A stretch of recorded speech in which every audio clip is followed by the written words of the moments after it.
Bismillahirrahmanirrahim. Adapun untuk mengetahui tempat matinya seorang hamba, maka dikatakan bahwasanya Allah Ta'ala telah menjadikan malaikat yang diserahi mengurus setiap bayi yang dilahirkan. Malaikat itu dinamakan dengan malaikat arham. Ketika Allah menciptakan anak, maka Allah memerintahkan kepada malaikat arham untuk masuk pada sperma di dalam rahim ibunya dengan membawa tanah dari bumi, di mana ia akan mati di bumi. Maka hamba itu berputar berjalan di permukaan bumi di mana saja dia berjalan berkeliling di permukaan bumi. Kemudian ia akan kembali dari tanah tempat itu sehingga ia mati di tempat itu. Dan hal itu menunjukkan pada firman Allah Ta'ala, katakanlah, sekiranya kamu berada di rumahmu, niscaya orang-orang yang telah ditakdirkan akan mati terbunuh itu keluar juga ke tempat mereka terbunuh. Quran Surah Ali Imran ayat 154. Pada suatu hari, malaikat maut menjemput Nabi Sulaiman alaihissalam yang kebetulan di ruangan beliau ada tamu seorang pemuda. Malaikat maut senantiasa memandang pemuda tersebut. Pemuda tersebut gemetar karena ketakutan. Ketika malaikat maut yang menjelma sebagai manusia itu pergi, si pemuda itu bertanya kepada Nabi Sulaiman, "Siapakah gerangan tamu yang baru keluar tadi?" Nabi Sulaiman alaihissalam menjawab, "Dia itu adalah malaikat maut." Pemuda itu semakin ketakutan.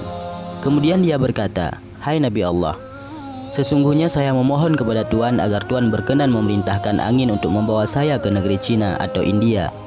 Nabi Sulaiman lalu memerintahkan angin dan segera membawanya ke Cina.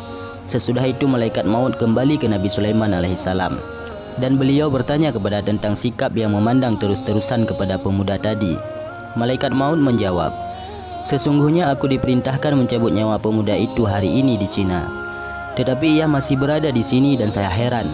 Nabi Sulaiman lalu menceritakan kisah pemuda itu yang meminta dikirim ke Cina melalui angin dan aku segera memerintahkan angin untuk segera membawanya ke Cina. Malaikat maut itu berkata kepada Nabi Sulaiman, "Aku telah mencabut nyawa pemuda itu pada saat itu pula setibanya di Cina." Dalam sebuah hadis disebutkan bahwa malaikat maut itu memiliki pembantu-pembantu yang membantunya dalam melaksanakan tugas mencabut nyawa makhluk tersebut. Dalam sebahagian riwayat bahwa ada seorang yang selalu berdoa dengan doa, "Wahai Tuhanku, ampunilah aku dan ampunilah malaikat penjaga matahari." Malaikat penjaga matahari itu lalu meminta izin kepada Allah untuk mengunjungi orang tersebut.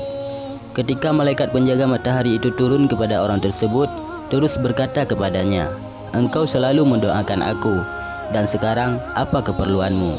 Orang itu menjawab, "Saya ingin engkau membawa aku ke tempatmu saja, dan saya ingin engkau menanyakan kepada malaikat maut tentang ajal saya."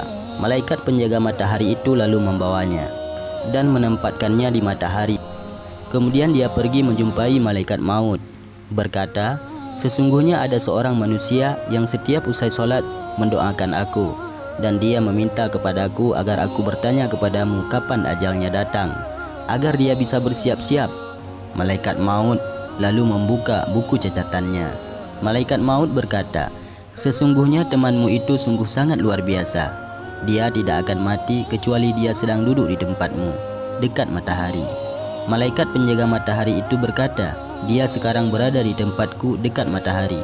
Malaikat maut berkata, "Dia telah meninggal di tempat utusan-utusan kami dan dia tidak mengetahui." Dalam suatu hadis dari Nabi SAW, beliau bersabda bahwa ajal seluruh binatang itu terletak di dalam zikir pada Allah Ta'ala, dan apabila ia meninggalkan zikir kepada Allah, maka Allah akan mencabut nyawanya, dan tidak ada baginya malaikat maut dari pencabut nyawanya itu. Wallahu a'lam bishawab.